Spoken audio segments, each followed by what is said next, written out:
بسم الله الرحمن الرحيم. الحمد لله الذي أنزل على عبده الكتاب ولم يجعل له عوجا قيما لينذر بأسا شديدا من لدنه ويبشر المؤمنين الذين يعملون الصالحات أن لهم أجرا حسنا ماكثين فيه أبدا وينذر الذين قالوا اتخذ الله ولدا ما لهم به من علم ولا لآبائهم كبرت كلمة تخرج من أفواههم إن يقولون إلا كذبا فلعلك باقع نفسك على آثارهم إن لم يؤمنوا بهذا الحديث أسفا إنا جعلنا ما على الأرض زينة لها لنبلوهم أيهم أحسن عملا وإنا لجاعلون ما عليها صعيدا جرزا أم حسبت أن أصحاب الكهف والرقيم كانوا من آياتنا عجبا إذ أوى الفتية إلى الكهف فقالوا ربنا آتنا من لدنك رحمة وهيئ لنا من أمرنا رشدا فضربنا على آذانهم في الكهف سنين عددا ثم بعثناهم لنعلم أي الحزبين أحصى لما لبثوا أمدا نحن نقص عليك نبأهم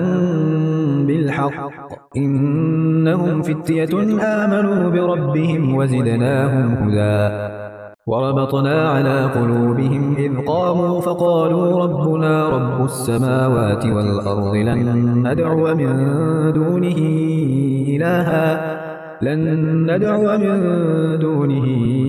إلها لقد قلنا إذا شططا هؤلاء قوم اتخذوا من دونه آلهة لولا يأتون عليهم بسلطان بين فمن أظلم ممن افترى على الله كذبا وإذ اعتزلتموهم وما يعبدون إلا الله فأووا إلى الكهف ينشر لكم ربكم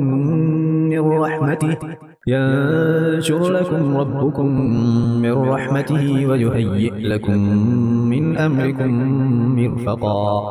وترى الشمس إذا طلعت تزاور عن كهفهم ذات اليمين وإذا غربت تقرضهم ذات الشمال وهم في فجوة منه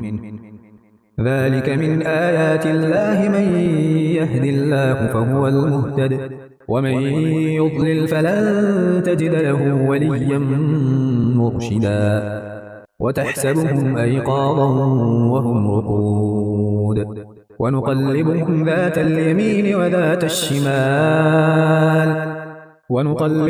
ذات اليمين وذات الشمال وكلبهم باسط ذراعيه بالوصيد لو اطلعت عليهم لوليت منهم فرارا ولملئت منهم رعبا وكذلك بعثناهم ليتساءلوا بينهم قال قائل منهم كم لبثتم قالوا لبثنا يوما أو بعض يوم قالوا ربكم أعلم بما لبثتم فبعثوا أحدكم بورقكم هذه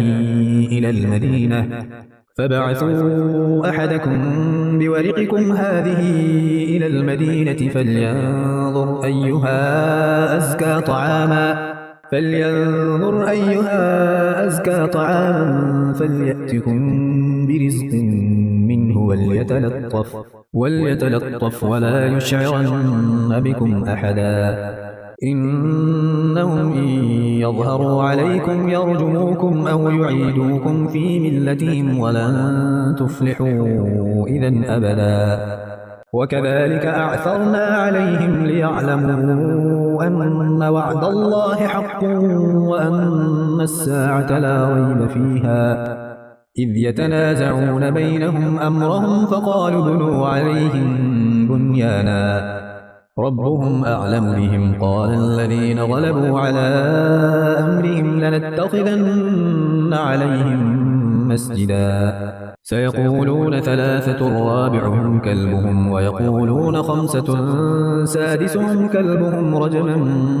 بالغيب ويقولون سبعة وثامنهم كلبهم قل ربي أعلم بعدتهم ما يعلمهم إلا قليل فلا تمار فيهم إلا مراء ظاهرا ولا تستفت فيهم منهم أحدا ولا تقولن لشيء إني فاعل ذلك غدا إلا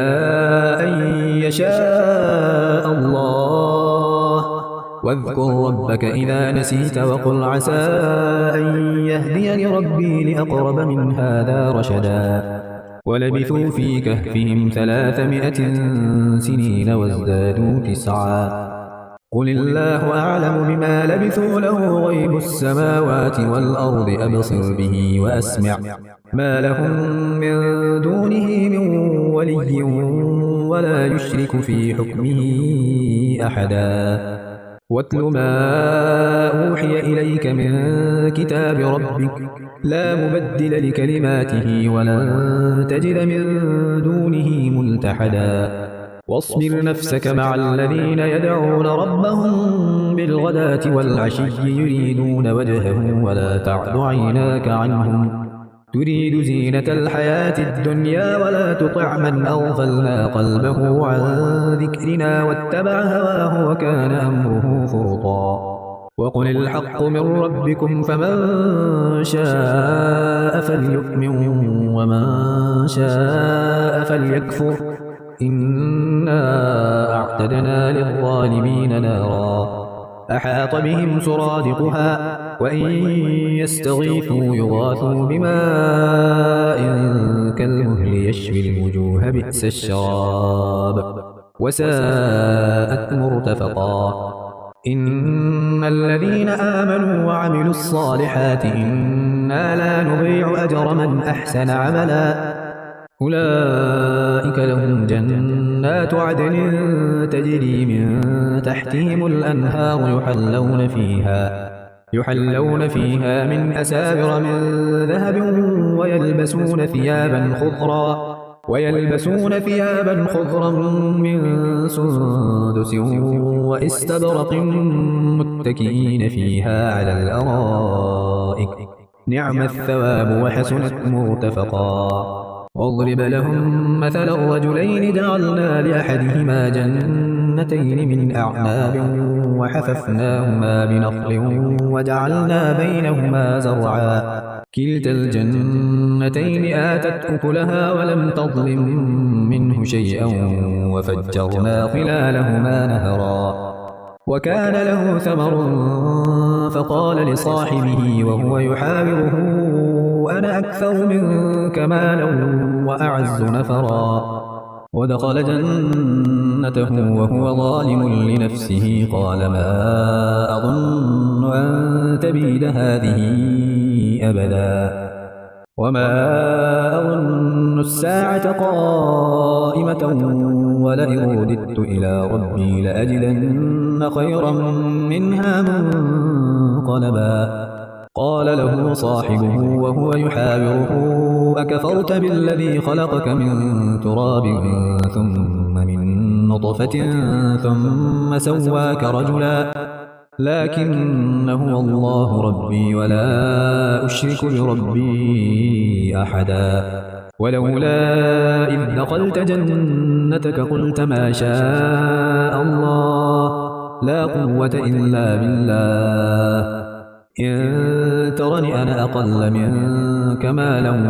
وولدا فعسى ربي أن يؤتيني خيرا من جنتك ويرسل عليها حسبانا من السماء فتصبح صعيدا زلقا أو يصبح ماؤها غورا فلن تستطيع له طلبا وأحيط بثمره فأصبح يقلب كفيه على ما أنفق فيها وهي خاوية على عروشها ويقول يا ليتني لم أشرك بربي أحدا ولم تكن له فئة ينصرونه من دون الله وما كان منتصرا هنالك الولاية لله الحق هو خير ثوابا وخير عقبا واضرب لهم مثل الحياة الدنيا كماء إن أنزلناه من السماء فاختلط به نبات الأرض فأصبح هشيما تذروه الرياح وكان الله على كل شيء مقتدرا المال والبنون زينة الحياة الدنيا والباقيات الصالحات خير عند ربك ثوابا وخير أملا ويوم نسير الجبال وترى الأرض بارزة وحشرناهم فلم نغادر منهم أحدا وعرضوا على ربك صفا لقد جئتمونا كما خلقناكم أول مرة بل زعمتم أن لن نجعل لكم موعدا ووضع الكتاب فترى المجرمين مشفقين مما فيه ويقولون يا ويلتنا ما لهذا الكتاب لا يغادر صغيرة ولا كبيرة إلا أحصاها ووجدوا ما عملوا حاضرا ولا يظلم ربك أحدا وإذ قلنا للملائكة اسجدوا لآدم فسجدوا إلا إبليس كان من الجن ففسق عن أمر ربه أفتتخذونه وذريته أولياء من دوني وهم لكم عدو بئس للظالمين بدلا ما أشهدتهم خلق السماوات والأرض ولا خلق أنفسهم وما كنت متخذ المضلين عضدا ويوم يقول نادوا شركائي الذين زعمتم فدعوهم فلم يستجيبوا لهم وجعلنا بينهم موبقا ورأى المجرمون النار فظنوا أنهم مواقعوها ولم يجدوا عنها مصرفا ولقد صرفنا في هذا القرآن للناس من كل مثل وكان الإنسان أكثر شيء جدلا وما منع الناس أن يؤمنوا إذ جاءهم الهدى ويستغفروا ربهم إلا أن تأتيهم سنة الأولين أو يأتيهم العذاب قبلا وما نرسل المرسلين إلا مبشرين ومنذرين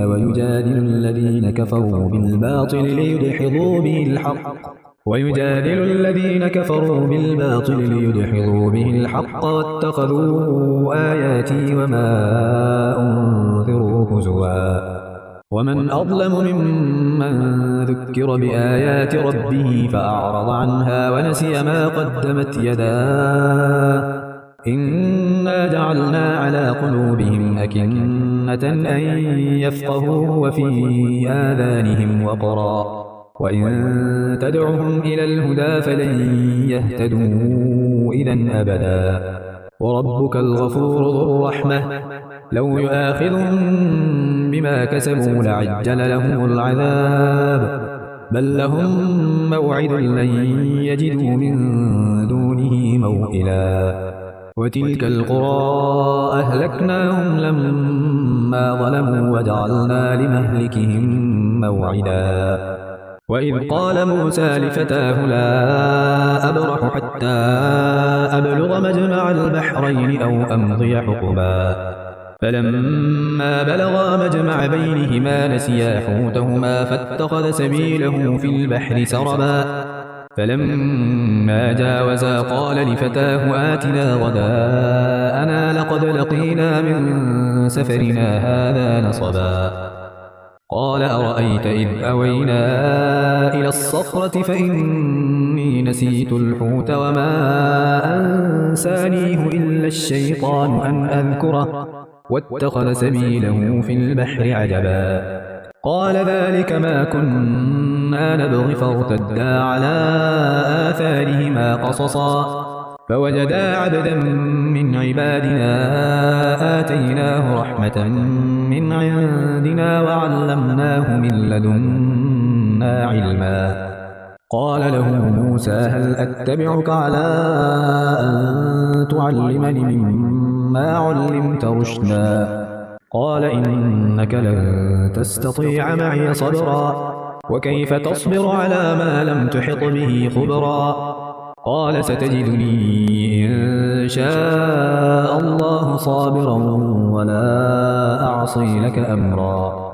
قال فإن اتبعتني فلا تسألني عن شيء حتى أحدث لك منه ذكرا. فانطلقا حتى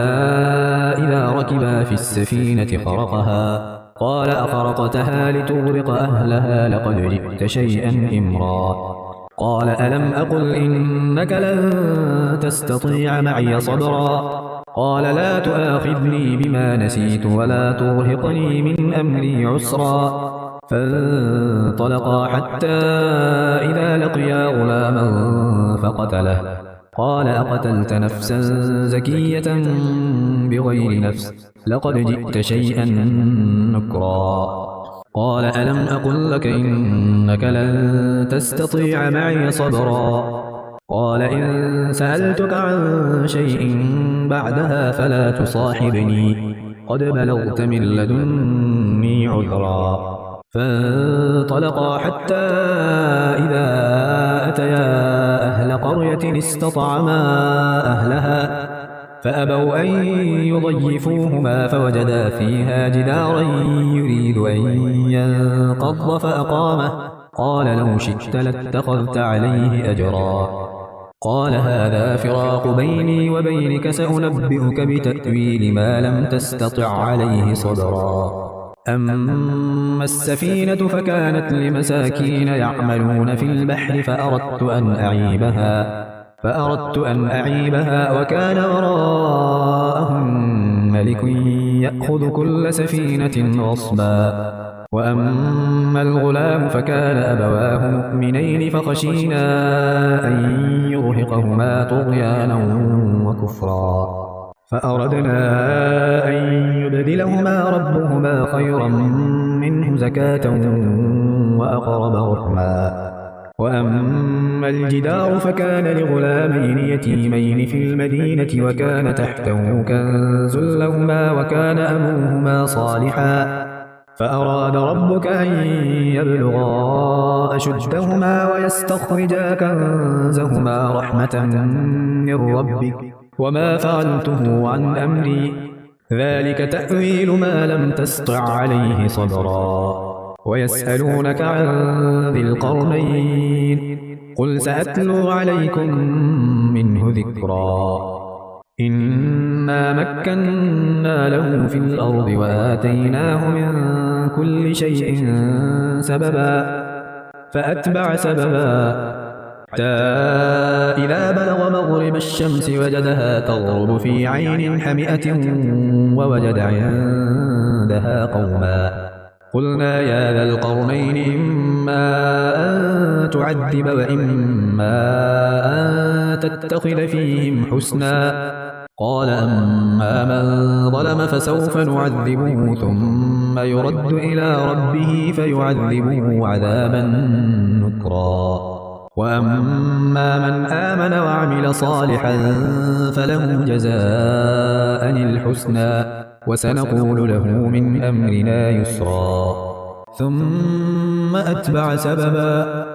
حتى إذا بلغ مطلع الشمس وجدها تطلع على قوم لم نجعل لهم من دونها سترا. كذلك وقد أحطنا بما لديه خبرا. ثم أتبع سببا حتى إذا بلغ بين السدين وجد من دونهما قوما لا يكادون يفقهون قولا. قالوا يا ذا القرنين إن يأجوج ومأجوج مفسدون في الأرض فهل نجعل لك خرجا على أن تجعل بيننا وبينهم سدا؟ قال ما مكنني فيه ربي خير فأعينوني بقوة أجعل بينكم وبينهم ردما آتوني زبر الحديد حتى إذا ساوى بين الصدفين قال انفخوا حتى إذا جعله نارا قال آتوني أفرغ عليه قطرا فما استطاعوا أن يظهروه وما استطاعوا له نقبا قال هذا رحمة من ربي فإذا جاء وعد ربي جعله دكاء وكان وعد ربي حقا وتركنا بعضهم يومئذ يموج في بعض ونفخ في الصور فجمعناهم جمعا وعرضنا جهنم يومئذ للكافرين عرضا الذين كانت أعينهم في غطاء عن ذكري وكانوا لا يستطيعون سمعا أفحسب الذين كفروا أن يتخذوا عبادي من دوني أولياء إنا أعتدنا جهنم للكافرين نزلا قل هل ننبئكم بالأخسرين أعمالا الذين ضل سعيهم في الحياة الدنيا وهم يحسبون أنهم يحسنون صنعا أولئك الذين كفروا بآيات ربهم ولقائه